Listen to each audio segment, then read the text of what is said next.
গ্রামের নাম শীতলপুর। পাহাড়, নদী আর সবুজে ঘেরা এই গ্রামের প্রতিটি ভোর ছিল যেন এক নতুন সূচনা। গ্রামটিতে বাস করত অরণি, একজন তরুণী যার চোখে ছিল স্বপ্নের ঝিলিক। অরণি ভালোবাসত গ্রামের প্রান্তে বড় বটগাছটির তলায় বসে পুকুরের জলে জোনাকিদের আলো দেখতে। অরণির জীবন ছিল সাধারণ, কিন্তু তার হৃদয় এক নতুন গল্পের অপেক্ষায় থাকত। একদিন সেই অপেক্ষার অবসান ঘটাল শহর থেকে আসা একজন। তার নাম ছিল আর্য। শহরের কোলাহল থেকে দূরে প্রকৃতির কাছে শান্তি খুঁজতে শীতলপুরে এসেছিল সে। প্রথম দিনেই আর্য গ্রামটি দেখতে বের হয়। হাঁটতে হাঁটতে পৌঁছায় সেই পুকুরের কাছে যেখানে অরণি বসেছিল। মেয়েটি প্রকৃতির সৌন্দর্যে এতটাই মগ্ন ছিল যে আর্য যখন বলল, এই জায়গাটা দারুণ সুন্দর, তাই না? তখনও সে চমকে তাকাল। অরণি প্রথমে একটু লজ্জা পেল, কিন্তু আর্যের মিষ্টি হাসি দেখে উত্তর দিল, হ্যাঁ, এখানে বসলে মনে হয় যেন পুরো পৃথিবী থেমে গেছে। আপনি শহর থেকে এসেছেন?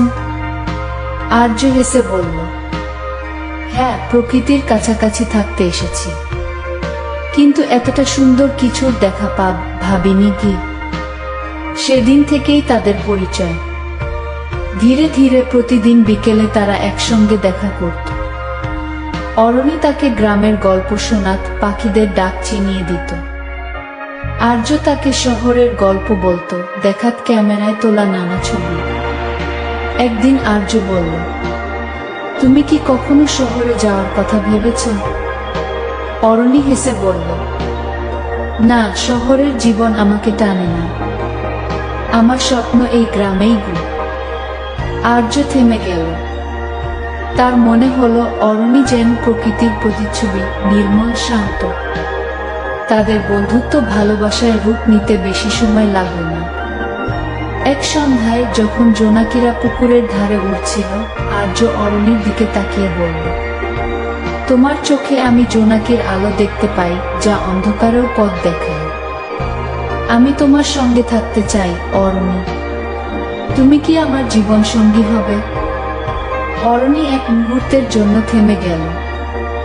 সে জানত আর্য শহরের ছেলে, তাদের জীবন আলাদা, কিন্তু তার হৃদয় বলছিল এই ভালোবাসা প্রকৃত। তুমি আমার গ্রামে থাকতে পারবে? অরণি জিজ্ঞেস করল। আর্য মুচকি হেসে বলল, যেখানেই তুমি থাকবে সেটাই আমার জন্য সবচেয়ে সুন্দর জায়গা গু। তাদের গল্প এখানেই থেমে যেতে পারত, কিন্তু জীবন সবসময় মসৃণ পথে চলে না। আর্যের পরিবার তাদের সম্পর্ক মেনে নিতে পারছিল না। তারা চাইছিল আর্য ফিরে গিয়ে শহরে নিজের ক্যারিয়ার গড়ে তুলুক। অরণি বুঝতে পারছিল আর্য দুটো পৃথিবীর মাঝখানে আটকে গেছে। একদিন সে আর্যকে বলল, তুমি শহরে ফিরে যাও, আমি চাই না তোমার জন্য কোনো ত্যাগ স্বীকার করতে হোক। কি?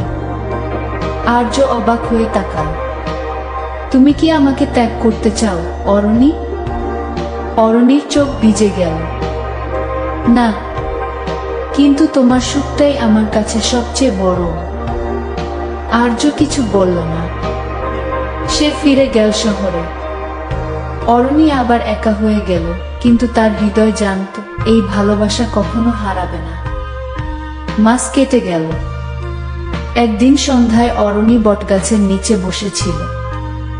হঠাৎ শুনোর পেছন থেকে পরিচিত একটা কণ্ঠস্বর, অরণি, তোমার জোনাকির আলো ছাড়া আমার পথ পাওয়া যায় না। অরণি ঘুরে তাকাল। আর্য দাঁড়িয়ে আছে, হাতে একগুচ্ছ বুনো ফুল। তুমি ফিরে এসেছো? অরণি কাঁপা কণ্ঠে বলল। আর্য হেসে বলল, তোমার কাছে ফিরে আসাটাই আমার সবচেয়ে বড় স্বপ্ন। আমি শহরের জীবন ছেড়ে দিয়েছি। এবার থেকে আমরা একসঙ্গে এই গ্রামে থাকব। অরণি কিছু বলল না, শুধু চোখের জল মুছতে মুছতে আর্যের দিকে এগিয়ে গেল। সেই রাত ছিল জোনাকিতে ভরা এক রাত। আর তাদের ভালোবাসার গল্পের নতুন অধ্যায় শুরু হলো, যেখানে শহর আর গ্রাম মিলে এক হয়ে গেল।